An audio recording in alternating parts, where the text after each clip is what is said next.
Hi friends, welcome to mass cooking. இன்றைக்கி நம்ம என்ன பார்க்க போகிறோம்னா, குழந்தைங்கள்லேருந்து பெரியவங்க கூட எல்லாத்துக்கும் ரொம்ப ரொம்ப பிடிச்சமான ஒரு ஹெல்த்தியான ஸ்நாக் ரெசிபி தான் பார்க்க போகிறோம். வீட் மோமோஸ் வித் சட்னி. ரொம்ப ரொம்ப ஈஸியாக பண்ணிடலாம். வாங்க எப்படி செய்யலான்னு பார்க்கலாம்.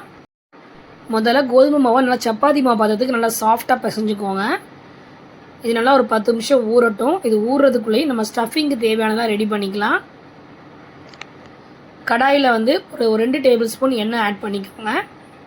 எண்ணெய் நல்லா காஞ்ச உடனே அதில் ஒரு 2 பல்லு பூண்டு, ஒரு பெரிய வெங்காயத்தை பொடியாக கட் பண்ணி இதில் சேர்த்துக்கோங்க. நான் இன்றைக்கி ஸ்டஃபிங் பார்த்திங்கன்னா வீட்டில் இருக்க பொருட்களை வச்சு தான் பண்ணியிருக்கேன். ஸோ ரொம்ப ரொம்ப சிம்பிளான ஒரு ஸ்டஃபிங் தான், ஆனால் ரொம்ப ரொம்ப டேஸ்ட்டாக இருக்கும். இப்போ வெங்காயத்தையும் பூண்டையும் இப்போ இதில் ஆட் பண்ணிக்கோங்க. இது நல்லா பொன்னிறமாக வர வரைக்கும் நல்லா வதக்கிக்கோங்க. இப்போ மோமோஸ் சாப்பிடணும்னு நினச்சாலே நம்ம வெளியிலாம் போய் சாப்பிடுவோம். ஸோ நீங்கள் வீட்டிலே இது சிம்பிளாக சூப்பராக பண்ணிடலாம்.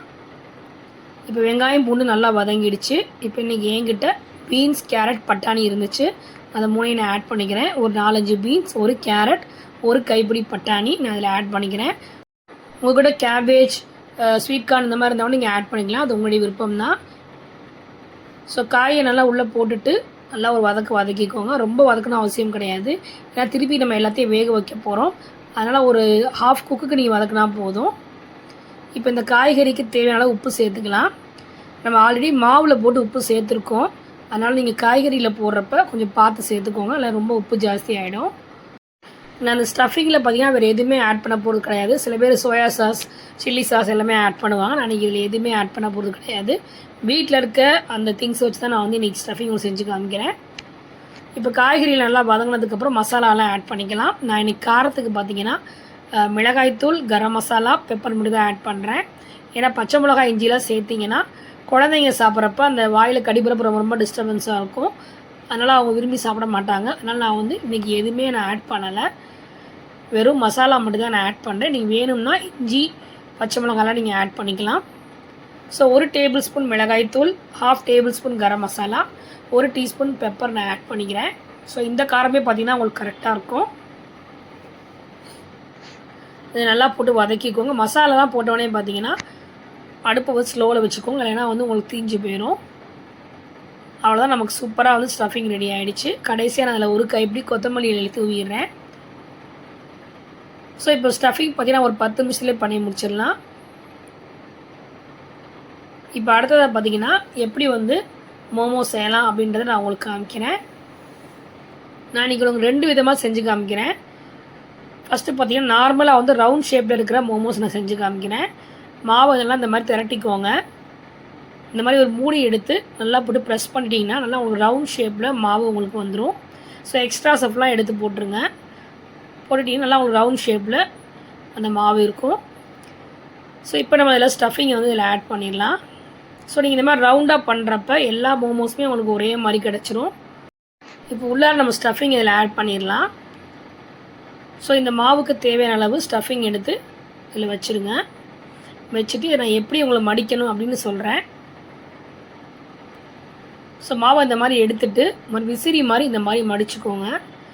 நீங்கள் இதே மாதிரி எல்லா பக்கமும் இந்த மாதிரி மடிச்சிங்கன்னா நல்லா உங்களுக்கு லேயராக உங்களுக்கு சூப்பராக இருக்கும் பார்க்குறதுக்கு. ஸோ இந்த மாதிரி நீங்கள் விசிறி மாதிரி மடிச்சுக்கிட்டே வரணும்.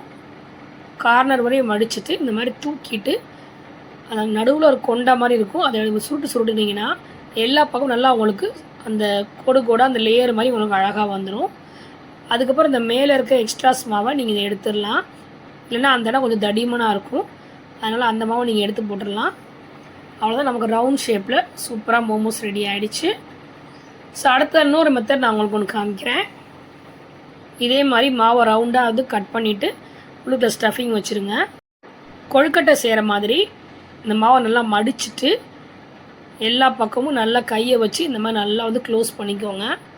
க்ளோஸ் பண்ணிவிட்டு இதுக்கு சின்னதாக ஒரு டிசைன் கொடுக்கறதுக்காண்டி நான் வந்து ஃபோர்க் எடுத்துக்கிட்டேன். அதை எடுத்துகிட்டு இந்த மாதிரி கார்னர்ஸ் எல்லாத்தையும் இந்த மாதிரி வச்சு ப்ரெஸ் கொடுத்தீங்கன்னா நல்லா உங்களுக்கு டைட்டாக ஃபுல்லாக க்ளோஸ் ஆகிடும். உங்களுக்கு உள்ளே இருக்க ஸ்டஃபிங் வெளியில் வராது.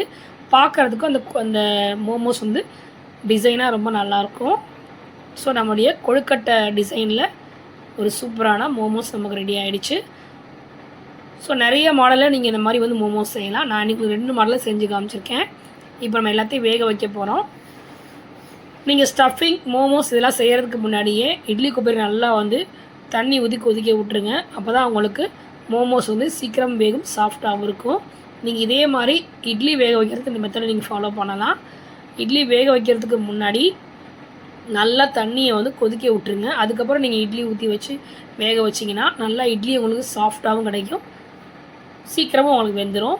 ஸோ கடைசியாக நம்ம அந்த கொழுக்கட்டை டிசைன் மோமோஸையும் தூக்கி வச்சிடலாம். நான் ஒரு கப்பு மாவு போட்டேன், எனக்கு அதில் 7 மோமோஸ் கிடச்சிருக்குது. ஸோ மூடி போட்டு மூடிட்டு அடுப்பை வந்து ஃபுல்லில் வச்சு ஒரு 10 to 15 மினிட்ஸ் இது நல்லா வேக வச்சுக்கோங்க. இது வேகிறதுக்குள்ளேயும் நம்ம இதுக்குரிய மோமோஸ் சட்னி ஒன்று ரெடி பண்ணிடலாம். கடாயில் வந்து 1 கிளாஸ் தண்ணி ஆட் பண்ணிக்கோங்க. அதில் ஒரு தக்காளி, ஒரு 5-6 குண்டு மிளகா, ஒரு பல்லு பூண்டு, உப்பு போட்டு நல்லா கொதிக்க விட்டு வேக வச்சுக்கோங்க. நல்லா வெந்த உடனே ஒரு மிக்ஸி ஜாரில் போட்டு அது நல்லா நைஸாக அரைச்சி எடுத்துக்கோங்க. ஸோ இந்த மாதிரி பதத்துக்கு நல்லா நைஸாக அரைச்சி எடுத்துக்கோங்க. இப்போ அடுத்ததாக கடாயில் வந்து ஒரு டேபிள் ஸ்பூன் எண்ணெய் ஆட் பண்ணிக்கோங்க. எண்ணெய் நல்லா காஞ்ச உடனே நம்ம அரைச்சி வச்சு அந்த விழுதையும் இதில் சேர்த்துக்கோங்க. ஒரு 2 நிமிஷம் நல்லா போட்டு வதக்கிட்டு இப்போ ஸ்வீட்னஸ்க்காண்டி இதில் 1 ஸ்பூன் நாட்டு சக்கரை ஆட் பண்ணுறேன். ஸோ நாட்டு சக்கரை ஆட் பண்ணுறப்ப உங்களுக்கு வந்து இனிப்பு, புளிப்பு, காரம் 3 சுவையில் வந்து உங்களுக்கு இந்த சட்னி கிடைக்கும். ஸோ டேஸ்ட் ரொம்ப அட்டகாசமாக இருக்கும். ஒரு 2 செகண்ட் நல்லா வதக்கினதுக்கப்புறம் உங்களுக்கு ஒரு சூப்பரான மோமோஸ் சட்னி ரெடி ஆகிடும். மோமோஸ் வேகிறதுக்குள்ளே இந்த சட்னியை நீங்கள் ஈஸியாக ரெடி பண்ணிடலாம். இப்போ ஒரு 10 நிமிஷம் ஆகிடுச்சு, நமக்கு சூப்பராக மோமோஸ் வெந்துருச்சு. இதை அப்படியே ஒரு பிளேட்டுக்கு ட்ரான்ஸ்ஃபர் பண்ணிடலாம். நம்முடைய சூப்பரான வீட் மோமோஸ் வித் சட்னி ரெடி ஆகிடுச்சு.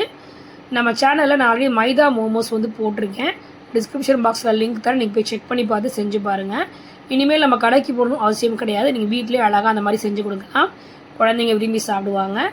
கண்டிப்பாக செஞ்சு பாருங்கள். வீடியோ பிடிச்சிச்சின்னா லைக், ஷேர், கமெண்ட் பண்ணுங்கள். மறக்காமல் மாஸ் குக்கிங்க்கு சப்ஸ்கிரைப் பண்ணுங்கள். பெல் ஐக்கானை கிளிக் பண்ணுங்கள். Bye friends.